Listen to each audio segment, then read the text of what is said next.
The South African government has achieved several successes in the delivery of services to the poor.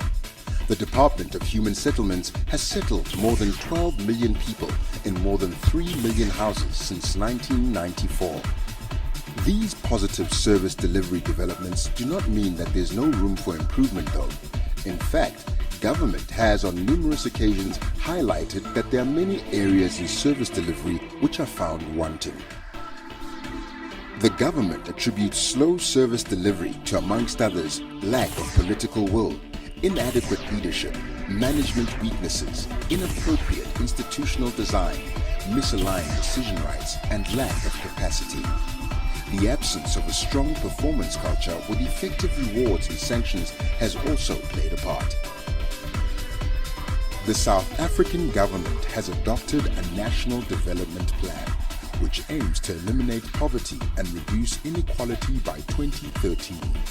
According to the plan, South Africa can realize these goals by drawing on the energies of its people, growing an inclusive economy, building capabilities, enhancing the capacity of the state, and promoting leadership and partnerships throughout society. Human settlements is at the forefront of the national agenda for service delivery, and the government has championed taking overall responsibility for providing houses to all.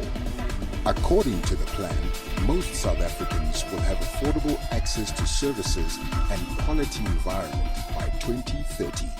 Part of social infrastructure development will provide suitably located and affordable housing and decent human settlements. And will proceed from the understanding that human settlement is not just about building houses.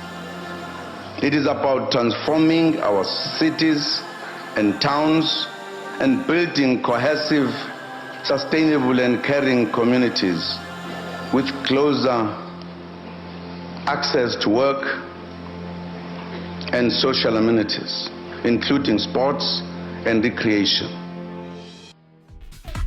For a considerable time, the performance of human settlements practitioners in South Africa has not met the expectations attached to the same. Debates around the need for the professionalization of the human settlement sector have been ongoing for more than a decade. We continued with the dream of the professional body.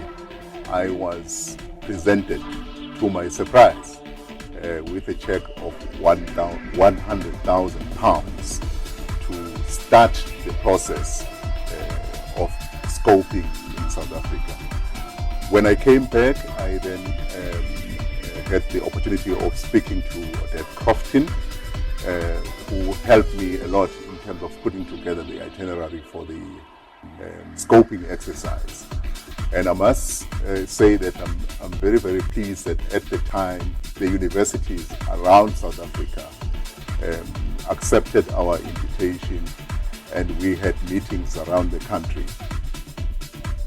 Historically, housing-related education and training has been offered in the built environment disciplines, which traditionally focus on construction, architecture and planning, amongst others. During the year 2004, that is when the actual work of the SGB had taken place.